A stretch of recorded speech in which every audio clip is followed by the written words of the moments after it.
Hello guys, welcome back to my channel, Heavenly Vlog. Good morning po sa inyong lahat. Tayo po ay magsimba na sa umagang ito. Ikawalong araw na po ng pagsisimba namin ng simbang gabi. Kaya guys, samahan nyo kami at magsama-sama tayong tapusin ang siyang simbang gabi para ang blessing sa atin ay lalong dumami. So paano guys, let's go. Alis na kami. Bye bye po. Ikawalong gabi ng ating simbang gabi. Ang tanong, may katanungan ko, ano ang matatanggap ko ngayong Pasko? Ano ang matatanggap ko ngayong Pasko? Matatanggap ko ba ang aking hinihiling sa Diyos? O kundi, tanongin din natin ang pagnilayan ng bawat isa sa atin. Ano ang dala? Ang dala ko sa buhay ng iba? Yan din ang tanong. Ngayon sa ikawalong araw ko ng Misa de Gallo, ay mayroon pong tanong sa ating mga pagbasa. Siguro itong mga nakaraang araw ay iniisip natin at ating mga pinagdarasal ay ang mga hinihingi natin sa Diyos, ang ating mga kahilingan, ang ating pangangailangan. Pero sa araw na ito ay gusto kong tanungin kayo mula sa pagbasa. Ano naman ang dala ninyo?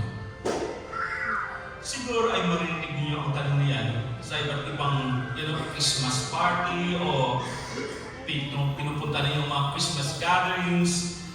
Pagdating niyo lang ay ang itanong kagad sa iyo, ano ang dala niyo? Ano ang contribution? Parang ganyan. So, madalas marinig niyo yan mga kapatid. Kapag halimbawa ay dumalaw sa inyo ay Pasko o kayo ang dumalaw. So, tanongin niyo rin, ano ang dala mo? Hindi lang ako ang magbibigay sa iyo, kundi ano naman ang dala mo? Ngayon, sa Ebanghelyo ay narinig natin ang kapanganakan ni San Juan Bautista sa kanyang inang si Elizabeth. So, kung titignan niyo pong mabuti, mga kapatid, ang dala-dala ni San Juan Bautista sa kanyang pagdating ay ang kasunduan, ang kapayapaan na ibinigay sa kanya ng Panginoon.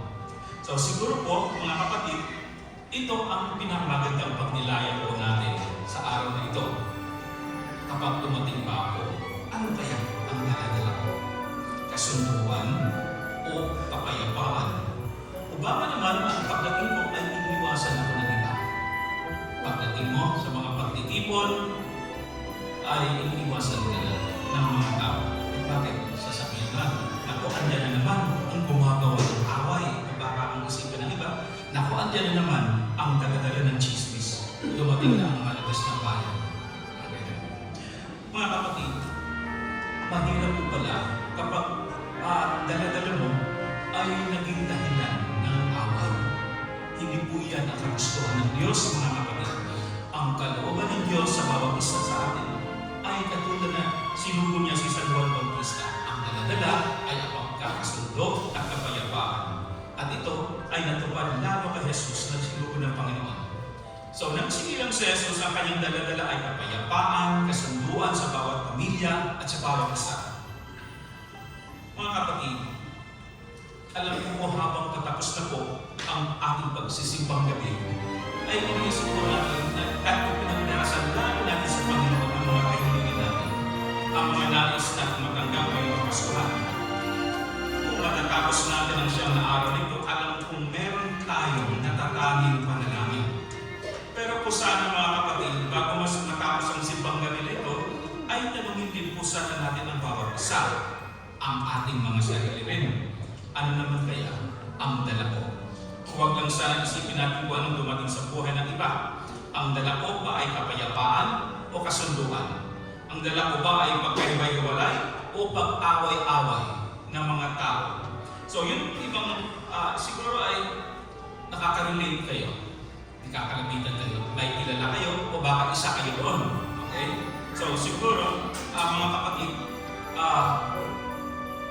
na mararamdaman natin yan sa mga pagtitipon na parang may iniiwasan tayo ng tao. Tanongin natin ang ating sarili, kaya ako iniiwasan ng mga tao. Ngayon, may kwento. Ang kwento ko na dito kanina. May kwento ko sa isang dating parishioner. May parishioner pa ko dati. Hindi po, fortunately, hindi dito sa Alvin, sa parokya. Amin ko po na sa tuwing makita ko siya sa parokya, ay iniiwasan ko siya. Alam niyo kung bakit? Bakit ko siya iniiwasan? Pag nakita ko siya, umiiwas na ako. Kasi tuwing magkausap kami, ay marami siyang nakikitang kamalian ng ibang tao. Marami siyang nakikitang mali sa mga leaders, sa mga choir, at pati na rin sa misa ko. So, lahat na yata ay nakikita. At lahat ay mali. Pati yung mga nagsisimba ay inaano niya yan, inoobserbahan niya yan. At pagkatapos ng misa, nalapit sa akin yan. Father, siya, pinakita ko ganito. So, wala talagang lahat ay negative. Negative yung mga ano niya sa kapwa-tao. Halos siya lang yata ang perfect. Siya lang yata ang perfect. Pero ang tingin ko sa kanya, ipinag-lay siya sa ampalaya. Kasi Peter siya. Lahat na lang ay ano. Ngayon mga kapatid, huwag sana tayo ganyan, okay? Para maging smooth ang ano natin sa parokya. Maging mapayapa, may pagkakaisa. Sana tayong ganyan. Talagang negative. Ayaw na naman. So, napapansin pa natin ang mali. Ang dala-dala palagi ay yung kaiinisan ng tao. So, ano na kayang klaseng buhay ang mayroon yung ganyang tao? Tingin niyo mapayapa sila. Kasi iniisip na lang yung problema ng ibang tao. Iniisip na lang yung kamalian ng ibang tao. Parang wala silang peace of mind. Tingin ba natin mga kapatid, mapayapa tayo kung dala natin sa sarili ay paninira ng kapwa, yung away. So, hindi po tayo mapayapa kung ganyan palagi ang ating dala-dala sa ating sarili. So, tularan natin si San Juan Bautista. Ang kanyang dala-dala sa buhay ng iba ay pagkakasundo, kapayapaan, at pagkakaisa. Sana po mga kapatid, ang itatanong niyo sa mga tao ngayong Christmas season, ano ang dala? Dala niyo ngayon? Anong dala niyo ngayon? So, huwag lang sanang sasagot niyo ay, of course, pagkain. Lumpia, may crispy pata, may fried chicken, kung ano-ano pa. O kaya, may dala kong regalo para sa iyo. Kahit nawala kayong dalang regalo mga kapatid. Regalo, pagkain, sabi niyo, pagkakasundo ang dala ko. Kapayapaan ang aking dala. So, mga kapatid, kung meron man tayong dadalhin sa buhay ng iba, bago pa man ang regalo, pagkain, ay unahin ko na natin yung pagpanghilayan. Isa puso at sa loob natin na sana ang dala ko sa buhay ng iba ay kabutihan. Kabutihan ang dala natin sa ating kapwa. Sana, pagdating ko sa Christmas gatherings, hindi lang sana sarili ko ang dala-dala, hindi lang sana ang dala ko ay kayabangan, o kaya dala-dala ay chismis, pag-uusap tungkol sa buhay ng iba, at ang maging dahilan ng pag-aaway-away. Kaya mga kapatid, sa pagpapatuloy po natin ng simbang gabi, ito po ang tanong ko. Ang tanong ng Diyos sa bawat isa sa atin. At ano ang dala mo ngayong Pasko? So, ipanalangin kay Jesus nawa ang dala natin ay kasunduan at kapayapaan ng Pasko. Magsatayo po lahat.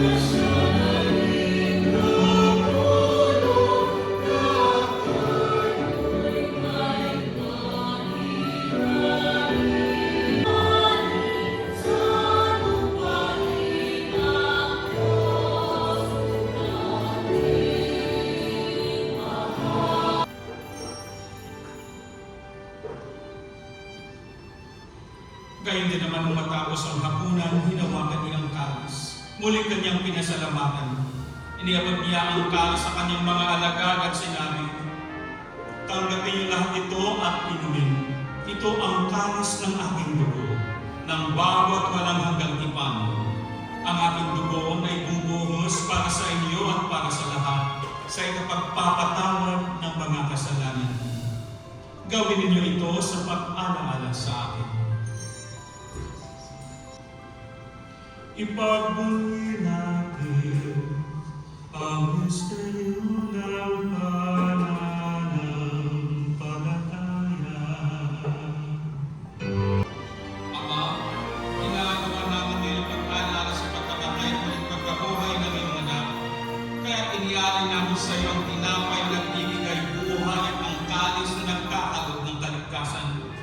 Kami nagpapasalamat dahil kami kami yung minarapat at tumayo sa harap mo para maglingkod sa iyo.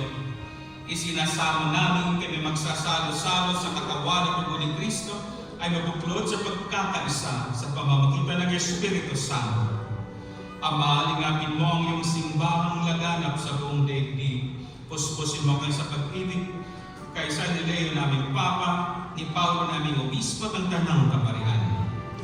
Alalahanin mo rin ang mga kapatid namin na hinlay na may pag-asang sila ay muling mabubuhay.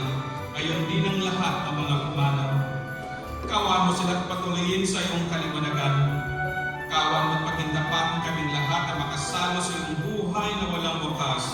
Kaysa ng mahal na Birheng Maria na ina ng Diyos, kaysa ng mga apostol at ang lahat ng mga banal na namuhay dito sa daigdig ng kalugod-lugod sa iyo, may pagdiwang nawa namin ang pagpupuri sa ikararangal mo sa pamamagitan ng iyong anak na aming Panginoong Hesukristo. Sa pamamagitan ni Kristo, kasama at sa Kanya,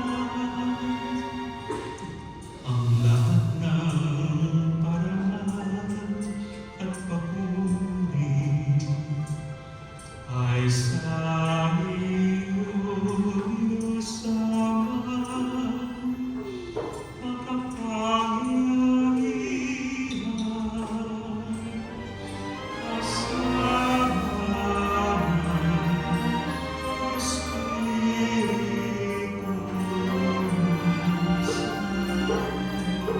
Santo, pagpasawalan.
Tawa niya kayo sa pananampalataya, kaligayahan sa pag-asa at pakilusin sa pag-ibig na puspos ng sigla ngayon at magpasawalang hanggan.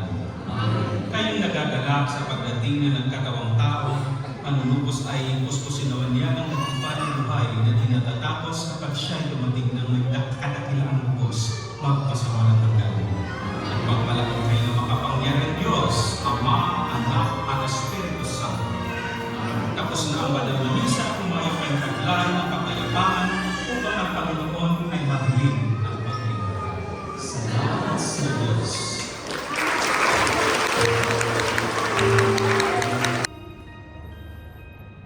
Hello guys, good morning, magandang umaga po sa inyong lahat.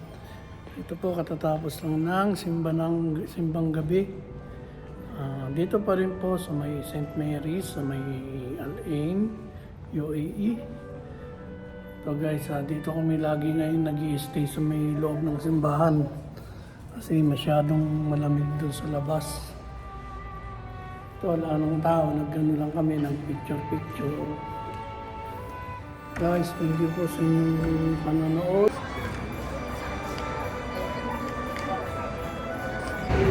Yun guys, good morning. Uwian na tayo katatapos lang po ng simbang gabi.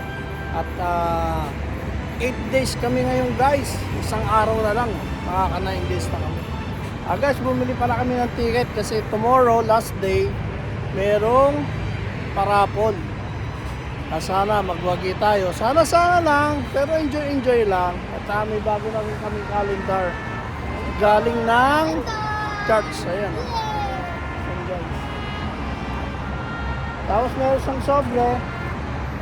Depende kung mag-ano ka, mag-offer ka sa kanila, magbibigay ka ng para sa simbahan. Parang Thanksgiving lang, ganun. Kaya guys, blessing.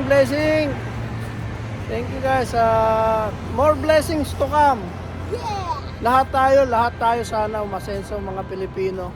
Wala OFW. Mega love shoutout po. Thank you po guys. Bye-bye. Hanggang sa susunod. Heavenly Vlog. Bye-bye. Merry Christmas! Merry Christmas!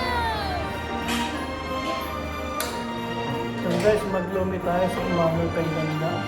Gano'n yung simbang gabi. Overload lumi.